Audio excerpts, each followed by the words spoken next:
Hello friend, welcome to my YouTube channel. आज मैं आपको बताने वाला हूँ शकुनी मामा के बारे में। शकुनी मामा थे कौरवों के दुश्मन। वीडियो को जानने के लिए वीडियो के अंत तक बने रहें। गांधारी के भाई और दुर्योधन के मामा शकुनी को कौन नहीं जानता। महाभारत में शकुनी का किरदार अहम रहा है। कहते हैं कि बुद्धि बल शस्त्र बल से भी ज़्यादा खतरनाक होता है। महाभारत में कृष्ण, शकुनी, भीष्म, विदुर, द्रोण आदि ऐसे लोग थे जिन्होंने अपने बुद्धि बल का प्रयोग किया था। महाभारत की गाथा में शकुनी अपनी कुटिल बुद्धि के लिए व्याख्यात माना जाता है। कौरव के मामा श्री शकुनी मामा को कौरवों का शुभचिंतक माना जाता है। शकुनी मामा दुर्योधन का कदम कदम पर मार्गदर्शन करते रहते थे। दुर्योधन भी मामा शकुनी की इच्छा के बगैर एक कदम भी नहीं उठाते थे। यह बात जहाँ गांधारी को खटकती थी, वहीं धृतराष्ट्र को भी। हम आपको अगले पन्ने बताएंगे कि शकुनी दुर्योधन शायद अन्य कौरवों का दुश्मन था और किस तरह शकुनी का अंत हुआ था। शकुनी गांधार नरेश राजा सुबाल के पुत्र थे। शकुनी जन्म गांधार के राजा सुबाल के राज प्रसाद में हुआ था। वह माता गांधारी का छोटा भाई था। वह जन्म से ही बिल क्षण बुद्धि का स्वामी था, अतः राजा सुबाल को अत्यंत प्रिय था। कई छोटे छोटे राज्य मिलकर आर्याना क्षेत्र बना था। इसी क्षेत्र में था गांधार राज्य।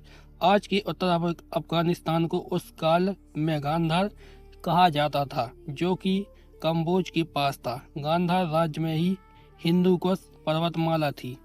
कंधार या कंधार गांधार का ही अपभ्रंश था।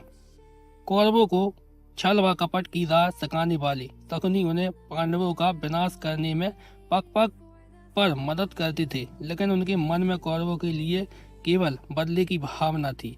उस समय गांधार राजकुमारी के रूप लावण्य की चर्चा पूरे आर्यव्रत में थी। ऐसे में भीष्मपिता ने धृतराष्ट्र का विवाह गांधार की राजकुमारी से करने की सोची। पहले उन्होंने सोचा कि गांधारी का अपहरण करके लाया जाए, लेकिन अम्बा और अम्बालिका ने उन्हें ऐसा करने से मना कर दिया था। अतः भीष्म पितामह गांधार की राजसभा में धृतराष्ट्र का रिश्ता लेकर गए, लेकिन उन्हें मालूम था कि उनका प्रस्ताव ठुकरा दिया जाएगा। तब पितामह ने क्रोधपूर्ण लहजे में कहा कि मैं तुम्हारे इस छोटे से साम्राज्य पर चढ़ाई करूंगा और इसे समाप्त कर दूंगा। अंततः राजा सुबाल को भीष्म के आगे झुकना पड़ा और अत्यंत क्षोभ के साथ उनको अपनी सुंदर पुत्री का विवाह अंधे राजकुमार धृतराष्ट्र के साथ करना पड़ा। गांधारी ने भी दुख पूर्वक आजीवन आंखों पर पट्टी बांधे रखने की प्रतिज्ञा की। गांधारी से महाराज धृतराष्ट्र को 100 पुत्रों की प्राप्ति हुई थी, जो आगे चलकर कौरवों के नाम से प्रसिद्ध हुए।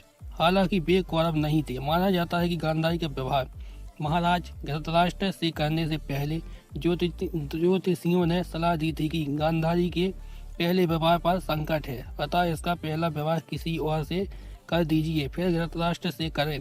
इसके लिए ज्योतिषियों के कहने पर गांधारी का विवाह एक बकरे से कराया गया था।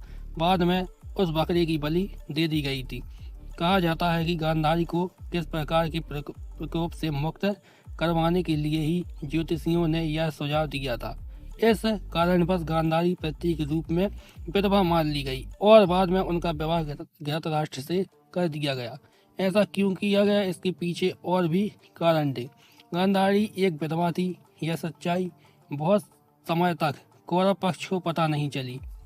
यह बात जब महाराज धृतराष्ट्र को पता चली तो वे बहुत क्रोधित हो उठे। उन्होंने समझा कि गांधारी को पहले किसी से विवाह हुआ था और वह ना मालूम कि किस कारण मारा गया। धृतराष्ट्र के मन में इसको लेकर दुख उत्पन्न हुआ और उन्होंने इसका दोषी गांधारी के पिता राजा सुबाल को माना। धृतराष्ट्र ने गांधारी के पिता राजा सुबाल को पूरे परिवार सहित कारागार में डाल दिया। कारागार में उन्हें खाने के लिए केवल एक व्यक्ति का भोजन दिया जाता था। केवल एक व्यक्ति के भोजन से भला सभी का पेट कैसे भरता।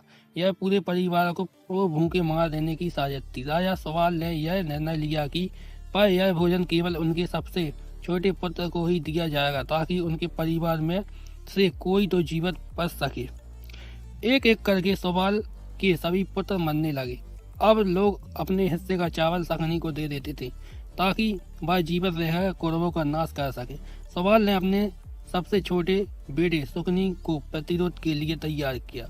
मृत्यु से पहले सुबाल ने धृतराष्ट्र से शकुनी को छोड़ने की विनती की, जो धृतराष्ट्र ने मान ली थी। राजा सवाल के सबसे छोटे पुत्र कोई और नहीं बल्कि शकुनी ही थे। शकुनी ने अपनी आंखों के सामने अपने परिवार का अंत होते हुए देखा और अंत में शकुनी जिंदा बच गए।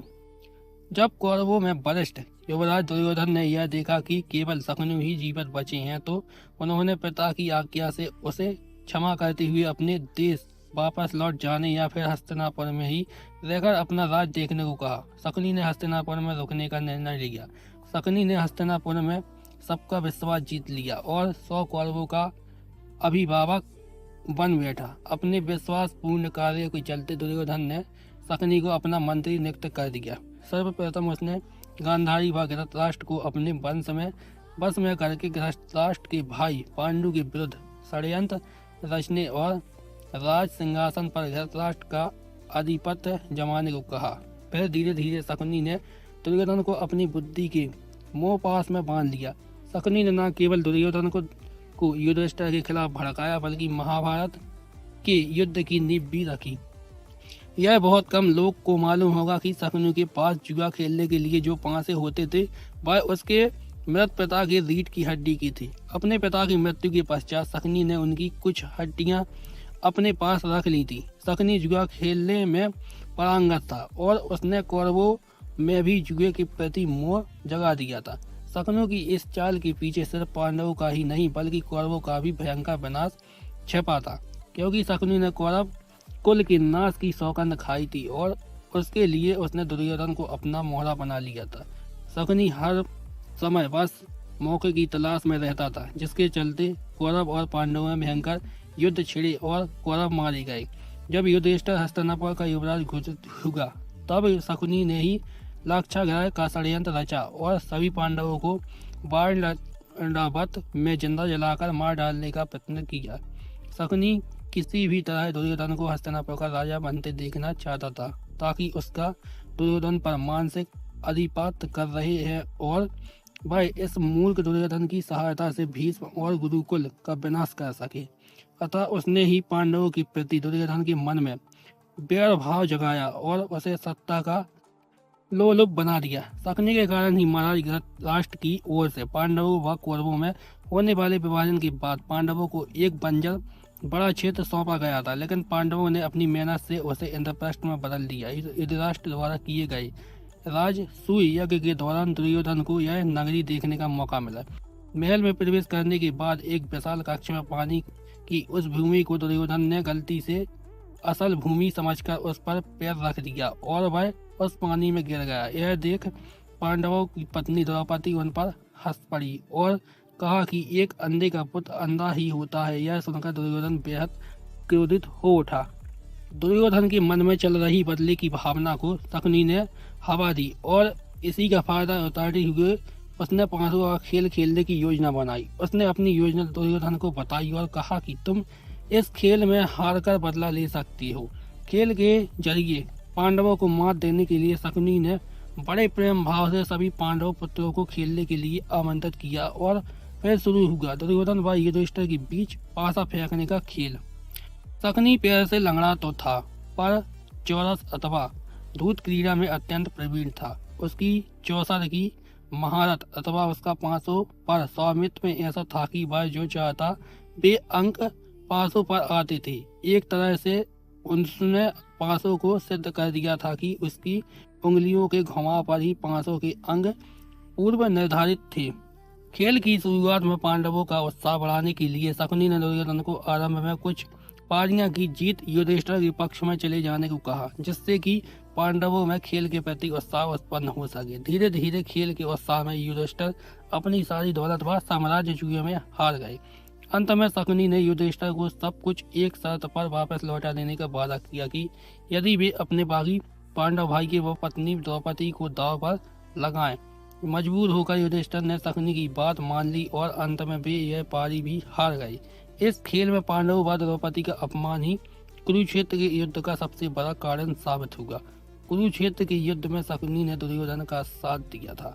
शकुनी जितनी नफरत कौरवों से करता था उतनी ही पांडवों से करता था, क्योंकि उसे दोनों की ओर से दुख मिला था। पांडवों को शकुनी ने अनेक कष्ट दिए, भीम ने इसे अनेक अवसरों पर परेशान किया। महाभारत युद्ध में सहदेव ने शकुनी का इसके पुत्र शायद वध किया था। अगर आपको मेरा वीडियो अच्छा लगा हो तो वीडियो को लाइक कीजिए, चैनल को सब्सक्राइब कीजिए और वीडियो को ज़्यादा से ज़्यादा शेयर कीजिए।